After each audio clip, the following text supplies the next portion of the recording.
Okay, so we've been looking at some basic data operations in Excel, and what we've been doing is trying to understand groups of numbers. When we have too many numbers to just read and understand, how can we get a sense of it? So we've taken an average, we created a ratio, and now we're going to look at some really simple visualization techniques to go deeper, right? The median or the average of a group of numbers doesn't always give me a lot of detail. It gives me kind of this really broad overview, which can be really useful. But as journalists, sometimes we want to go more in depth. So in this course, we're going to use Tableau, which is a visualization tool that gives us a lot of options to understand our data in more depth. So when you open Tableau, the first thing we're going to want to do is connect to a file. And we haven't talked a lot about file types, but if we look at this MBA file that we've been working with, it ends in .csv. So that stands for comma separated values. This is just a file format that we use to store tabular data in. Okay, you don't really need to understand it more than that at this point. You might also see different Excel extensions like XSLX. Here, for this class, those are all tabular data formats. They're all fine. You can convert one to another, file, save as in Excel if you need to. But what we need to know in Tableau is we can connect to a file. If we had an Excel file, we could do that. Since we have a CSV, we're going to go to text file, and we're going to pull our file here. It's going to give me a preview of the file. I can check it and see that things look good. And now in Tableau, we have what are called worksheets. And these are like pieces of scratch paper that you can use to try things out, right? Create a bunch of visualizations and see what works. So when we create a sheet in Tableau, it's going to split our data into what Tableau calls dimensions and measures. And if we look at this and think about our discussion of data types, our measures are all of our numeric values, and our dimensions are all of our text, but also our categorical variables as well, like position and whether or not someone has tattoos. Those are categorical. They're going to show up here.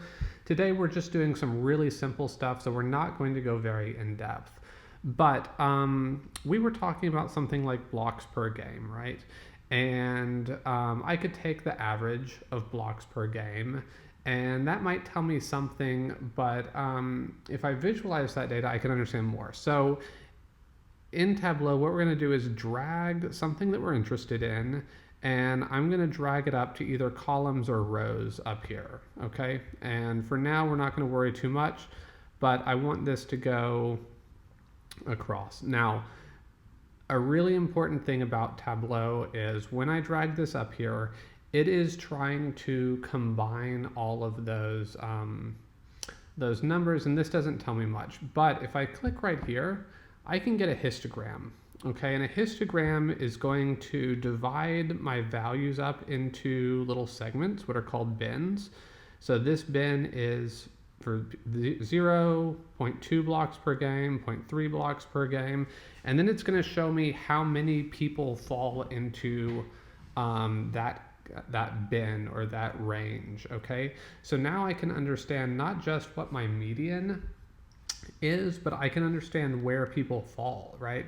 So a lot of people get 0 blocks per game, okay? And most people get less than 1 block per game, right? I can see there's quite a few, like a little bump here that's kind of interesting, around 1.6, 1.7. But then I can also see like, oh, okay, this person is like way out there. This is a very unusual number of blocks per game. So if I click here in Tableau, I can come to this little icon that kind of looks like an Excel file, and I can actually zoom in on the full data here and see, okay, who is this that's getting so many blocks per game? It's Anthony Davis. Maybe that's something that as a journalist, I want to zoom in on, and I want to be able to say, Anthony Davis gets 2.8, 2.7 blocks per game, and that's really unusual because most people get a lot less. Okay. So let's clear this out. You can just drag, these are called pills in Tableau, these color blocks. You can just drag them away. But let's say we want to look at this a different way. Let's look at points per game. Okay, so I'm going to drag this up here, and again, I could come over here and get a histogram if I want. But there's another kind of plot called a box plot that I want to look at. And in Tableau, a lot of times what we're going to do is come to analysis and uncheck aggregate measures, which basically means I want to see every single data point instead of a summary. So if I click that, it's going to give me a circle for every single player. And this is kind of useful, right? I can see that, okay, most of my people are down here and somebody is way up here. I can also ask for this as what's called a box plot. And this can be a really useful way to understand a group of numbers, okay? What this does is, if I hover here, it's going to show me a lot of different values related to this group of numbers. So the most important thing here is I can get the median number, right? The number in the middle, and see that, okay, the median number of points per game is 7.35, okay? These are called the whiskers, so the upper whisker and the lower whisker. Almost all of my values fall within these whiskers. Anything that doesn't, we call an outlier, and this is like basically a abnormal value. These are the people that are way off the norm. And so these might be interesting people to zoom in on. So if I click here again, click on the little icon, go to full data, I can say, okay, Kevin Durant scores an average of 32 points per game. The median number of points scored in the NBA is 7.35. So now I understand a lot more about this distribution.